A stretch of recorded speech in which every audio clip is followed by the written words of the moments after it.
I'm visiting every place named Aurora in the US. This vlog is what happens between Auroras. Having finished my encounter with aliens in Aurora, Texas, I headed north. It didn't take long before I stopped to see something interesting. Look, I'm at the Petrified Wood Station. Isn't that exciting? Yeah, I just came across this by accident. I'm driving from Texas to Oklahoma on 287. I don't know if that's a US route or a state route or whatever.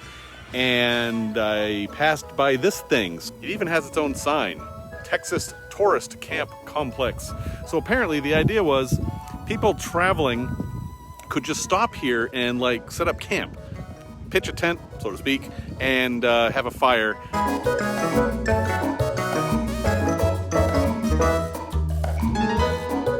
But yeah, this place is actually made out of real petrified wood. I mean, these are petrified logs here.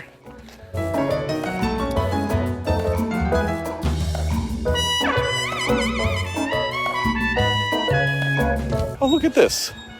Look at these poppies. And then these are for Flanders, and there's a little sign here that says, "Don't pick the poppies." Wow, that's kind of cool.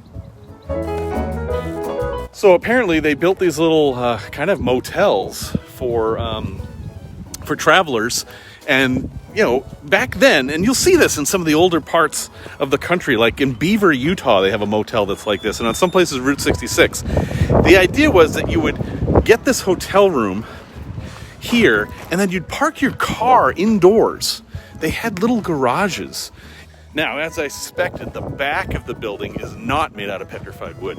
They use the expensive petrified wood for the parts you can see, and then the back is just local sandstone. Little pool here made out of petrified wood. Oh, there's a cafe. The Whistle Stop Cafe.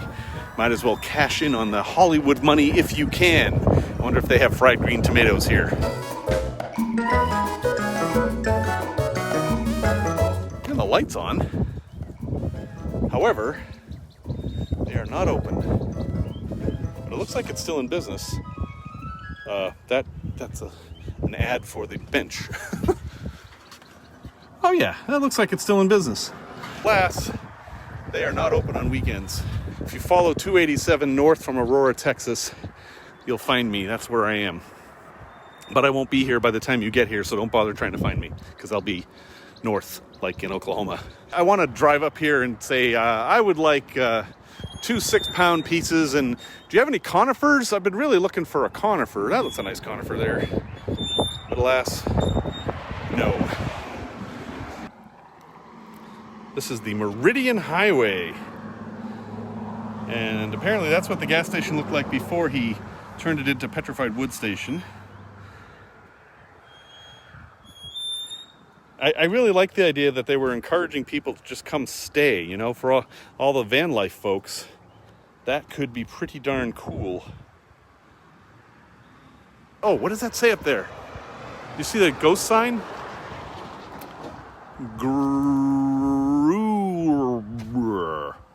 Groceries. I think it used to say groceries. I don't know. I think I'm making that up. There's my van, and there's some odd building behind it.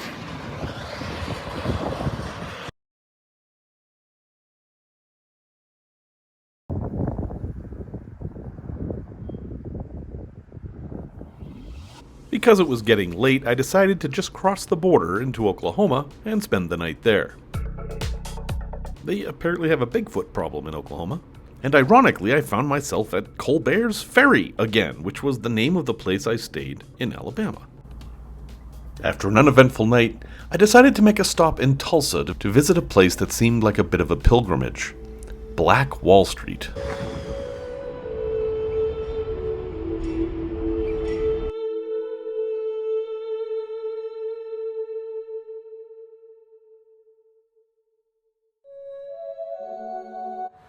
A 19-year-old black man was accused of assaulting a white woman. Charges were dropped, but the local white community said, no, we're not going to put up with that. And they came to this prosperous black community and destroyed it. And by destroyed it, I don't mean that they simply threw rocks through windows. No, they came en masse and burned it to the ground, even employing airplanes dropping bombs. Killed up to 300 black people whose names weren't recorded. The only thing reported in the paper was that there was a riot and a couple dozen white people were killed. That's it. And this hasn't been in history books much since then. I didn't learn about it in high school. But yeah, if you watch the TV series The Watchmen on HBO, that opening scene, that's pretty accurate. That is actually what happened here. More plaques. You can see there's these here, and they go all the way down the sidewalk on both sides. This wasn't like a couple of businesses. It was an entire community that was destroyed. So I'll tell you the story that I was just told. Here's the store here. Buy stuff from here if you come down here. They're nice folks. They do need some support. But I'll tell you the story. Now, you see all that pavement? You see how it's all nice new pavement? There's a reason for that. Last summer, artists painted Black Lives Matter down the street here.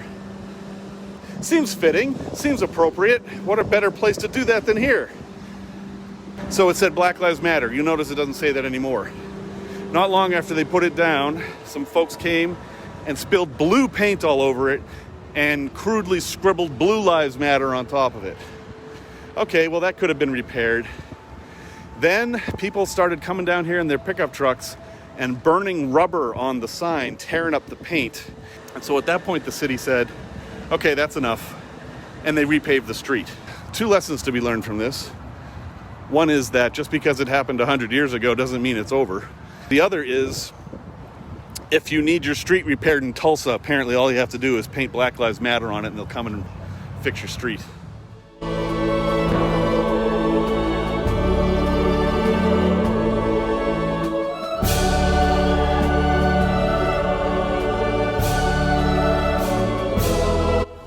I'm at Reconciliation Park, which is this amazing new thing they've built.